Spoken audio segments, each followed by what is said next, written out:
gukora indirimbo ni ibintu byinshi bidusaba kugira ngo umuntu yitwe umuririmbyi iyo ugize amahirwe rero ukabona umuntu wo kudufata mu mugongo ni ijuru riba rikwiyumviriye ko ndashimiye Imana kugira iteka imbere hama ubwa kabiri nshimiye abayobozi ba Wema Entertainment bose guhera kuri Landry Promoter Renine Mana ariyo Imbari ndashimiye Rinoji ndashimiye Kidi Ngabirano bari bafite uburenganzira bwo kuvuga ngo oya rero ntabwo tubishaka kandi ntabwo ubwo nibo bamaye amahirwe kugira ngo nemererwe kuba umunyamuryango w'Wema Entertainment Imana ibahe ndashimiye abajournaliste bose sinshimiye abaje no munsi ahubwo nshimiye abandi bafata mu mugongo kuva ku munsi wa mbere kandi na n'ubu bakiriho nagize amahirwe ntibigeze bamvuna sinzi uko nzobora mpezagirizwa n'Imana nzobora mbona amahirwe yo kuza ndashimira umwe ku mutima wanjye uzoba ubifashije hama kugira ngo nitwe Alvera Muhimbare mbe mpagaze hano duhure n'uyu mubyeyi hari abantu benshi babigizemo uruhare bamfashije baramfata mu mugongo kandi ku bantu tubana mu buzima busanzwe barazibona ubumenyi bagira iyo mbonye umuntu agiriye neza ndayizirikana ndemera nkayivunikiramo ariko nkamwubaha nkamusonera nkamwereka ko icyo yakoze ataruhiye ubusa umuntu wa mbere numva wo gushimira ndashimiye Kizo kandi nanjye nk'umuririmbyi mu bushobozi buke mfise Imana yampezagije numvise notera intambwe nkavuga ngo umuntu wese yamfashije sinobamara bose ariko basi bake nshobora gushikira ndabagaragarize ko iyi ntambwe nteye hari ikintu gito bashoboye gukora kugira ngo ashobore gushika ngaho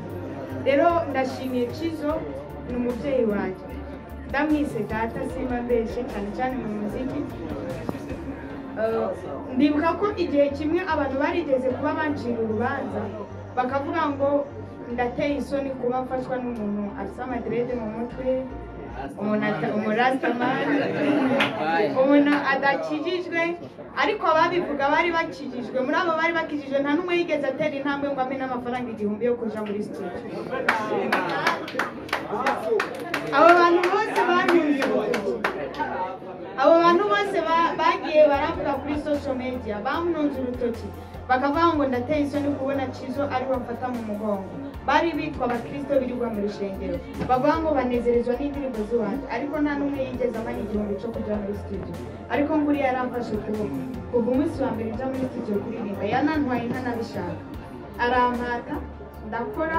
kugeza uyu munsi mubona abantu yihano niwe muntu yaramfashe mu mugongo mufashe mu mukomera amashyi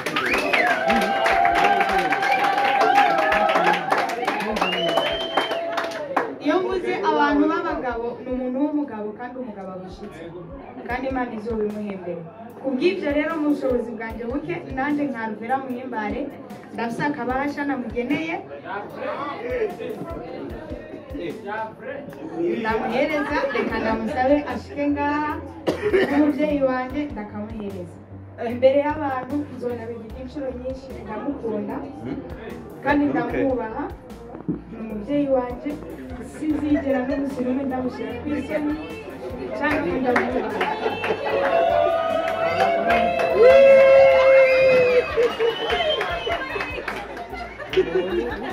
Hii foto no, na foto. Rihanna pate foto.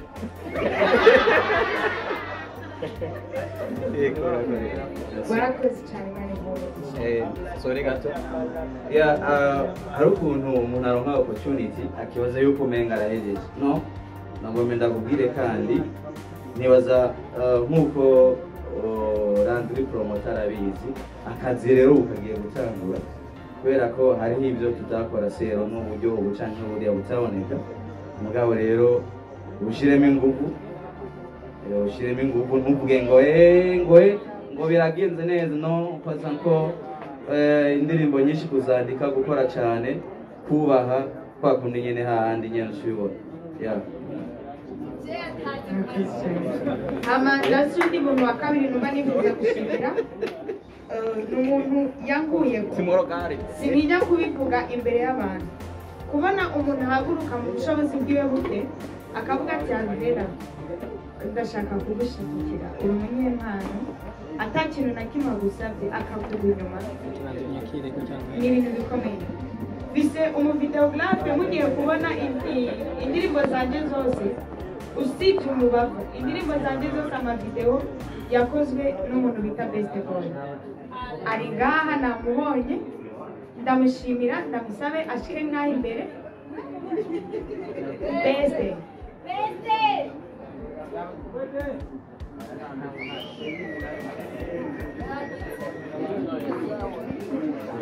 Okay, ubwo ataraza araje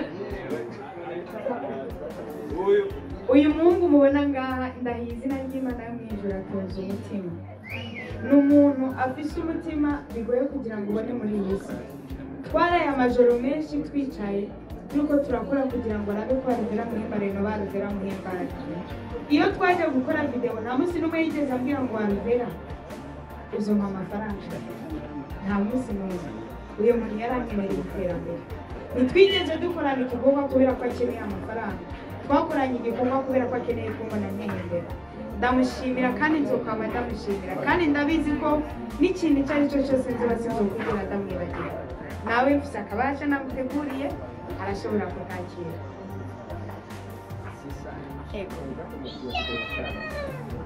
mufashe bakenya muharimo mukomere amazina ndasubiye ni muntu wa gatatu ngomba gushimira mu minsi mike tumaranye yambereye umubyeyi mwiza reka nsabe manageri giti ashike ngaho umugabo kandi n'umugabo yuzuye ubuntu bw'Imana twaricaye turaganira ndamubwira nti ndakeneye umuntu ashobora kumanajenga iyo uri umunyempano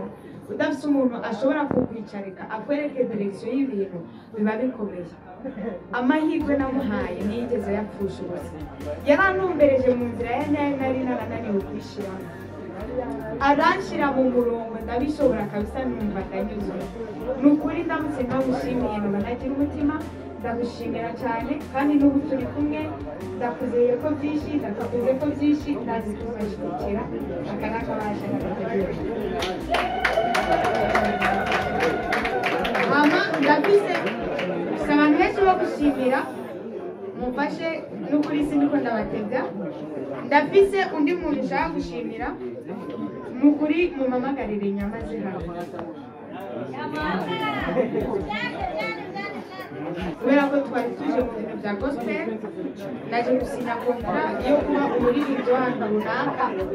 ariko murazi neza ko nsanzwe ndi umukinnyi wa filime narakinye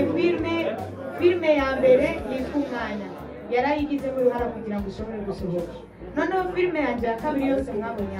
nakoze My Last Story yose ni nyama yabikoze niwe yayifilmye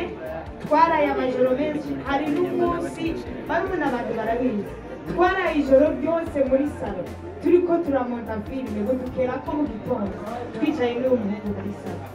uyu muntu akwiriye gushimira ni ukuri wumve ushobora kuba nakubaha uko bikwiriye